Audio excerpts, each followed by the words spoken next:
Good afternoon అందరికీ. నా పేరు సునీత. మన వికారాబాద్ జిల్లాలో తాండూరు మండల్లో నేను రూరల్ డెవలప్మెంట్ ప్రోగ్రామ్స్ చేస్తున్నానండి. చేయడం అంటే అది మన ఇండియాలో కూడా ఏ ఆడపిల్ల చేయని పనులు చాలా కష్టపడి చేస్తున్నాను. మీరు అనుకోవచ్చు అంతగానం ఇండియాలో చేయలేని ఏం పనులు అని. 20 గ్రామాలలో నేను దత్తత తీసుకొని 20 గ్రామాలలో మినిమం 4,500 4,050 వరకు నేను టాయిలెట్స్ కట్టించడం జరిగిందండి.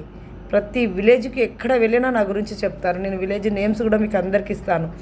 ప్రతి ఒక్కరి దగ్గర మీరు తెలుసుకోవచ్చు నేను చేసినా లేదా అని. ప్రతి ప్రూఫ్ నా దగ్గర ఉంది. అధికారులందరూ కూడా నాకు చాలా ప్రోత్సహించారు నేను చేసేటప్పుడు.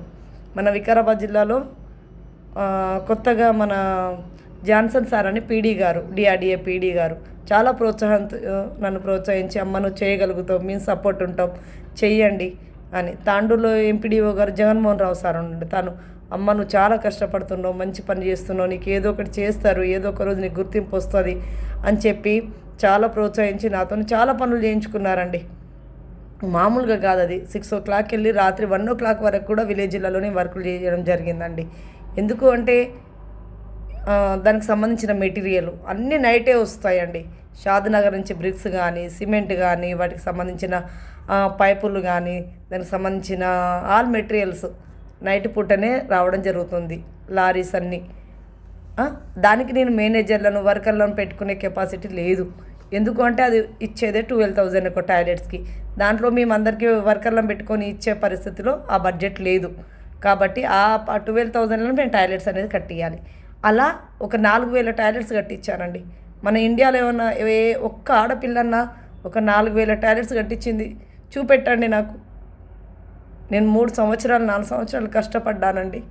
కష్టపడి నేను చేసిన మధ్యలో నాకు 1 o'clock బ్రిక్స్ లారీస్కి వస్తే మీరు షాద్నగర్లో ఉన్న బ్రిక్స్ లారీ తిరుమల బ్రిక్స్ వాళ్ళని కూడా కనుక్కోనండి. మధ్యరాత్రి 1 o'clock 2 o'clock వచ్చినప్పుడు నేను ఆ లారీలు నేను ముందు విలేజ్లోకి వెళ్ళడం, వెనకాల లారీలను తీసుకొని వెళ్ళి అక్కడ సర్పంచ్ గారికి లారీలు ఇవి దింపించండి అండి, నేను రిటర్న్ వెళ్తున్నా మీరు చూసుకోండి అని వాళ్ళకు అప్పగింపి రిటర్న్ వస్తుంటే ఒక్కదాన్ని 2 సార్లు 1 year లోపు 2 సార్లు నాకు అడవి పందులు దాడి చేసినాయి. నా కాలు చేతులు ఫ్రాక్చర్లు అయినాయి.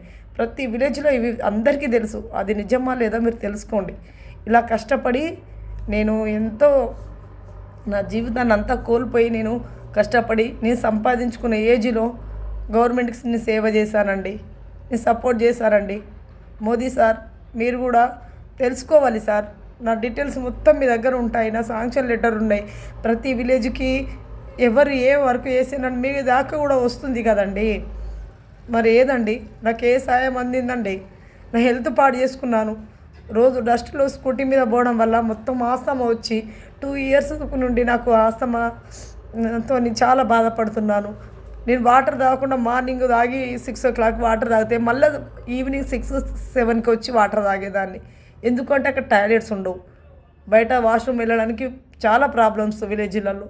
అట్లా ప్రజలు సమస్యలు నాలాగా ఎదుర్కొంటున్నారన్న ఉద్దేశంతోనే నేను ఆ వర్కులు చేయడం జరిగింది. ఎన్ని ఇబ్బందులు అవుతున్నాయో నాకు తెలుసు విలేజ్లలో ఆడపిల్లలకు. నేను ఒక ఆడపిల్లగా భావించి అవన్నీ నా ప్రాబ్లమ్స్ నేను ఎదుర్కొన్నాను కాబట్టి వాళ్ళు కూడా అలాంటి ఎదుర్కోవద్దు అన్న ఉద్దేశంతో చేశాను. మొత్తం నాకు కిడ్నీలు అన్నీ పాడైపోయినాయి. కిడ్నీ స్టోన్స్ ఫామ్ అయ్యాయి. 2 times కిడ్నీ స్టోన్స్ తీయించుకున్నాను. నేను ఎంత సఫర్ అయ్యానండి. 5 సంవత్సరాలు నేను కష్టపడి వర్కులు చేస్తే ఒక ఇందిరమ్మ ఇల్లుకు 3 times అప్లై చేశానండి. నాకు ఒక ఇందిరమ్మ ఇల్లు ఇవ్వని పరిస్థితి ఉంది గవర్నమెంట్. ఎంత దారుణమైన అధికారులు ఉన్నారు, ఎంత దారుణమైన పొలిటికల్ లీడర్లు ఉన్నారండి. ఎమ్మెల్యేల దగ్గర తిరిగాను, మున్సిపల్ ఆఫీస్ చుట్టూ తిరిగాను. ఇస్తాము, లిస్ట్ వస్తుంది, ఇస్తాము, మళ్ళీ అప్లై చేయి, ఇదే చెప్పడం జరుగుతుందండి. ఇదేనా ఒక